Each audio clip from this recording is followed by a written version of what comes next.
ጥብቅና ሙያ ላይ ያሉ ሰዎች የሚገጥመን ቻሌንጆች አሉ ባላንስን ከመጠበቅ አንፃርና ብዙ ምናቃቸው ሰዎች ይኖራሉ ቤተሰባቸውን የራሳቸውን ጤንነት ያጡ የተጎዱ እና ከዚህ አንፃር እንዴት ነው ባላንስ ምሳሌ መሆን የሚችል ስለሆነ ነው ያኔም ስለማቅ ነው ምንድነው የህይወት ዘይቤ ወሳኝነት ያለው ይመስለኛል ሁሉም ሰው የራሱ የሆነ የህይወት ዘይቤ ያለው ያናውናር ማለት ነው እኔ ደግሞ ማምነው ባላንስድ ላይፍ ሰው መኖር አለበት እኔ መኖር አለብኝ ብዬ ሌላውን ሰው እንኳን አይመለከተኝም እኔ ግን ባላንስድ የሆነ ህይወት መኖር አለብኝ ብዬ አምናለሁ ይሄን ደግሞ ሲሪየስሊ ነው ለማድረግ የምሞክረው ምንድነው እንደዛ ማድረግ ከጀመርኩ በኋላ ብዙ ደስታ አግኝቻለሁ በራሴ ማለት ነው ይሄ ደግሞ የሚመነጨው ምንድነው ሰው አሁን በእንደዚህ የምንኖረው በዚህ እንደዚህ አይነት ኑሮ የምንኖረው is for short period of time ነው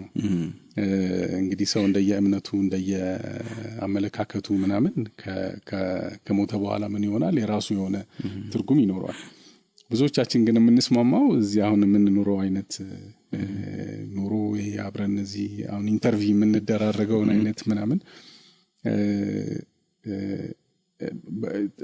ለአጭር ጊዜ ነው ብዬ አምናለሁና ስለዚህ ከዛ የሚመነጭ ነው ከዛ ይመነጭና ምንድነው የሥራ ህይወቴ አንዱ ህይወቴ ነው እንጂ ብቸኛው ህይወቴ አይደለም ማለት ነው ከዛ የፋሚሊ አለ ልጆች አሉኝ ቤተሰብ አለኝ ስለዚህ ለነሱ ጊዜ መስጠት አለብኝ ትምህርት ደግሞ መማር አለብኝ ስለዚህ ለዛም ደግሞ ባላንስ ማድረግ አለብኝ ማለት ነው ማህበራዊ አገልግሎት አደርጋለሁ ማህበራት ውስጥ እሳተፋለሁ ያ ለኔ ለብቻዬ የሚያስገኝልኝ ምንም አይነት ገንዘብ የለም እርካታ ግን አለኝ ማለት ነው እንደዚህ ከጓደኞቼ ጋር ሻይ ጠጣለሁ ቁጭ እላለሁ ዝናናለሁ አወራለሁ ምናምንና ስለዚህ ምንድነው እኔ በአንዱ ሰክሰስፉል በጣም በቃ አንዱ ጫፍ ላይ መድረስ የሚፈልጉ ሰዎች አሉ ለምሳሌ በስራ በቃ 24 ሰዓት እየሰራ ምን ብሎ በጣም በስራ በጣም እጅግ በጣም ሰክሰስፉል የሆነ ሰው ሊኖር ይችላል ወይ ደግሞ እኔ ትዳር ህይወቴ ነው በጣም ቤዚክ የሆነ ከምንም በላይ ብሎ ለሱ መስዋዕትነት የሚከፍል ሰው ሊኖር ይችላል እኔ ደግሞ ሁሉም በቃ በጊዜው መደረግ አለባት እና ያን ደግሞ ባላንስ ማድረገው ምንድነው በየጊዜው ቼክ አደርጋለሁ ማለት ራሴ ባላንስ አድርጌያለሁ ወይ ማለት ምክንያቱም በቀን ውስጥ ሰዓት መድበ ይሄኛውን ሁሉም ነገር በዛ በአንድ ቀን ውስጥ ልታሟላ አትችልም ግን ለምሳሌ ለስራ ከሀገር ውጭም ልትወጣ ትችላለህ ከአዲስ አበባ ውጭ ልትወጣ ትችላለህ ስለዚህ ቤተሰብን አታገኝም ማለት ነው ኮምፐንሴት ግን ታደርጋለህ ደግሞ የሆነ ጊዜ ደግሞ ከነሱም ባሉበት አብረህ የምታሳልፈው ሰፊ ጊዜ ደግሞ ታደርጋለህና እንደዚህ አይነት ባላንስ ማድረግ ያስፈልጋል ብዬ አስባለሁ ለጠበቃ እኔ እውነቱን ለመናገር በተለይ አብረን የህግ ባለሙያዎች ማህበር የስራ አስፈጻሚ ውስጥ እያለን መታስተዋወስ ከሆነ የዚህ ሶፍት ስኪል ጉዳይ አንተ ራሱ ብዙ ታነሳ ነበር እና ምንድነው በተለይ ጠበቃ በጣም ስትረስ ብዙ አለው በጣም እና ሰዎች በዛ ምክንያት በስትሮክ የሞቱ ሰዎች እኛ የምናውቃቸው ሰዎች አሉ እኔ እንደውም መጀመሪያ አካባቢ ጥብቅና ሲጀምር በጣም ኢንጆይ የሚደረግ ስራ አድርጌ ምናምን ምክንያቱም በቃ ሰው በጣም ቢዚ ሲሆን ምን ሲሆን ጥብቅና ደግሞ ስትጀምር ገና ቢዚ አትሆንም ስለዚህ የመጣውን ስራ ዝም ብለህ ትቀበላለህ ከዛ በሚቀጥለው ጊዜ ነው እሱን መስራት ሲያቅትህ ነው ጥያቄ የምታነሳው ማለት ነው ለስ በጣም ጎበዝ ካልሆንክ በቃ አገባብ ላይ ማለት ነው እኔ እንደዛ አይነት ችግር ስገባ ገጠመኝ ስለዚህ ኢሚዲየትሊ ፖዝ አርኩና ማሰብ ጀመርኩ ማለት ነው እንደዚህ ሊሆን አልችልም እኔ ስለዚህ ወይ ሙያውን እጠለዋለሁ እና በጣም በቃ ጭንቀት ውስጥ ነው የምኖረው ማለት ነው ወይ ደግሞ የሆነ ቦታ ቆም ብዬ ማሰብ ነበረብኝ ማለት ነው ስለዚህ ለምሳሌ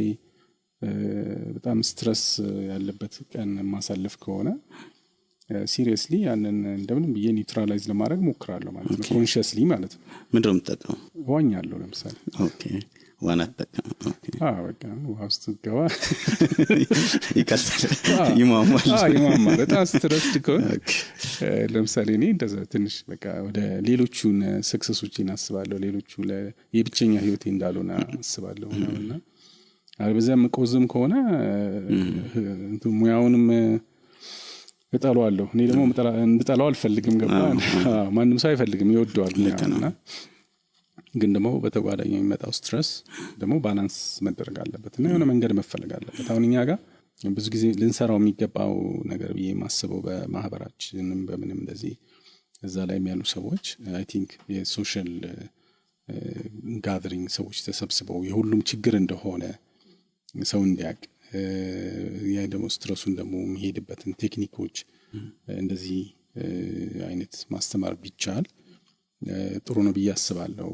መነጋገር ያስፈልጋል። አለበለዚያ ብዙ ሰው እየተጎዳ ነው ያለው። ቤቱ ብዙ የቀረሰው አለ እና በዛ ሁኔታ ውስጥ ይሄ ደግሞ የጥብቅና ሙያ ደግሞ ሰው ለብሰህ ሲያይ ድሬሲንግ ኮድን ምናምን አይቶ በጣም የተመቸ ውስጥን አያውቅም እና የተመቸ ይመስለዋል እና እንደውም አንድ ጓደኛ ዳኒ እንደማንድ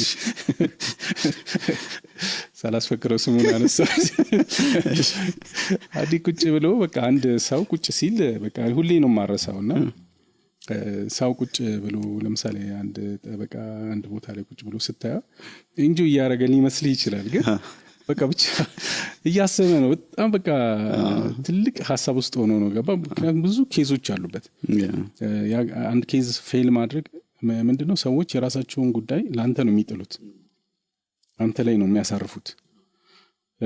የአንድ ሰው ጉዳይ አይደለም፣ የሁለት አይደለም፣ የሶስት አይደለም፣ በጣም የብዙ ሰው ጉዳይ ነው አንተ ላይ ተከሻ ላይ የሚያርፈው።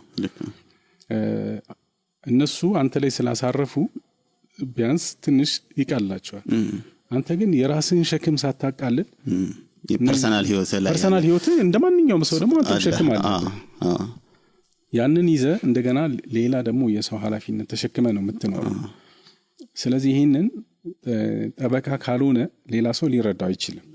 እርስ በርሳችን ነው መረዳዳት ያለብን ማለት ነው። እና ይሄንን በተለይ ሶፍት ስኪሉ ላይ በጣም መስራት ያስፈልጋል። አለበለዚያ ብዙ ሰው እያጣን ነው። ብዙ ሰው ቤቱ ቀርቷል። ባይደውይ እንግዲህ ስም መጥራት አያስፈልግም እንጂ በጣም ብዙ ሰው ተጎድቷል በዚህ መልኩ ማለት ነው። እና እኔ እንደዛ ነው እንግዲህ መሞክሮት ሰርቫይቭ ለማድረግ የተወሰነ አመት ማለት ነው። ልክ ነው።